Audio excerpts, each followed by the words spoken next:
Hi అండి, అందరికీ నమస్కారం. మరి నిన్నటి వీడియోలో శ్రీకృష్ణ పరమాత్మకు దామోదరుడు అనే పేరు ఎలా వచ్చింది అనే విషయాన్ని తెలుసుకున్నాము. ఈరోజు వీడియోలో మరికొన్ని విషయాలు తెలుసుకుందాం. ఇక మరి అందరూ అంటే కొంతమంది దెయ్యం అని చెప్పటం, ఇంకొంతమంది ఇలా జరగటం ఏమిటా అపశకునం అని తలవటం, ఇలా అందరూ భయపడే ఏమైందంటే ఆ దశలో గొల్లలందరూ కూడా బాగా కలతపడ్డారనమాట, భయపడ్డారు. మరి ఒక రోజు రాత్రి ఒక రక్కసి వచ్చి చనిపోయింది.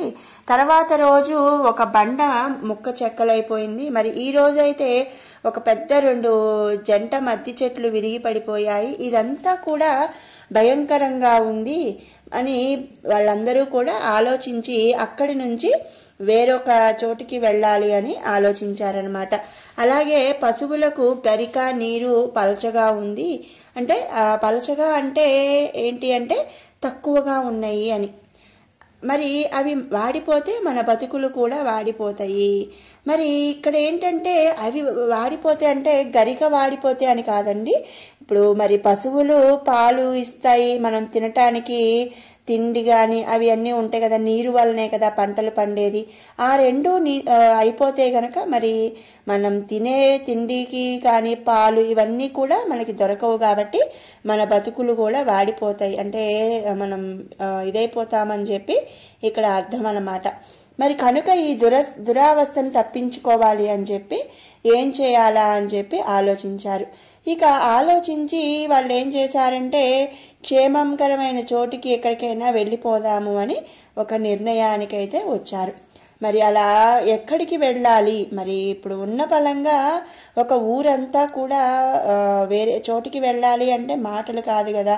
మరి అలా క్షేమంగా ఉండే ఒక ప్లేస్ ఏది అని ఆలోచిస్తే బృందావనము అన్ని విధాలా కూడా నివాస యోగ్యమని వాళ్ళందరూ కూడా నిర్ణయించుకున్నారు.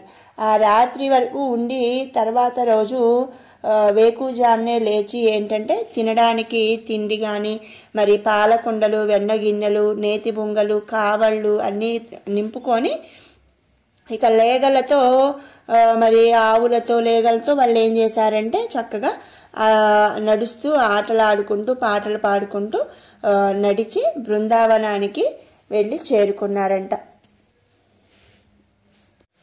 ఇక అలా అందరూ గొల్లలందరూ కూడా నడుచుకుంటూ వెళ్ళిపోయి బృందావనానికి చేరుకున్నాడు.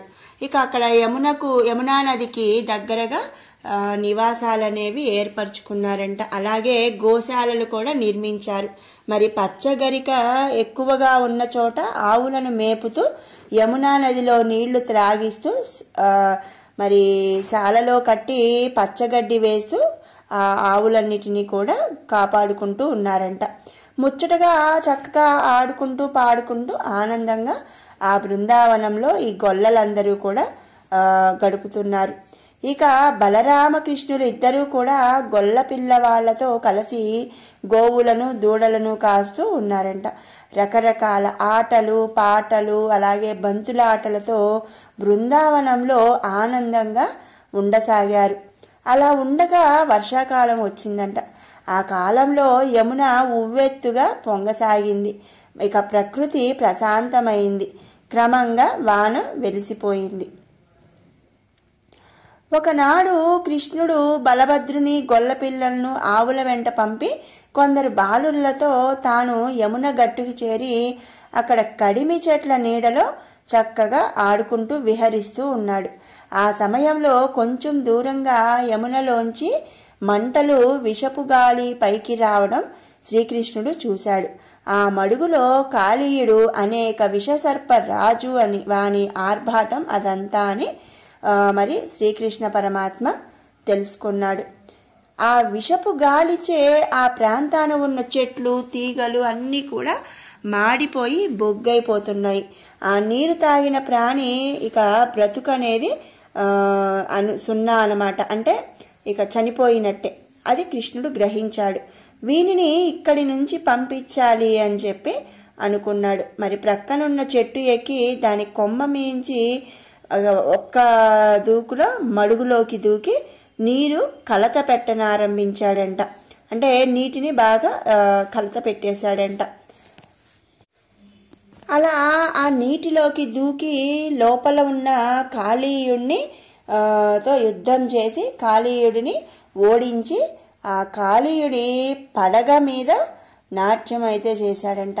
ఇక ఈ కాళీయుడు అంటే ఒక పెద్ద విషపు పాము అన్నమాట. ఆ కాళీయుడికి ఎవ్వరికి కూడా భయపడడు. అలాంటిది శ్రీకృష్ణుడితో యుద్ధం చేసిన తర్వాత ఆ కాళీయుడు ఇలా అన్నాడంట, దేవా వాసుదేవా దేవకీ నంద సకల లోక రక్షాదక్ష రక్షించు రక్షించు దేవా అని ఆ కాళీయుడు అడిగాడంట. లోకాలన్నీ ఆశ్రయించి ఉన్న నీ పాదాల బరువును అల్పబలుడైన ఈ నాగరాజు మోయగలడా?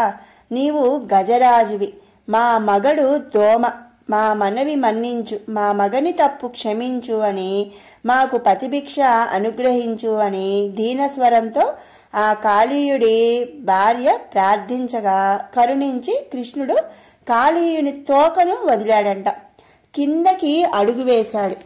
అప్పుడు నెత్తురు కక్కుతున్న నోటితో చూడలేక కళ్ళతో బొంగురుపోయిన గొంతుకతో కాళీయుడు ఇట్లా అంటున్నాడంట, పద్మదళాక్ష, ఆనాడు నీ ఆజ్ఞని తలదాల్చి సముద్రంలో నుంచి నా భార్యలతో సహా వచ్చి నేనిక్కడ ఉన్నాను.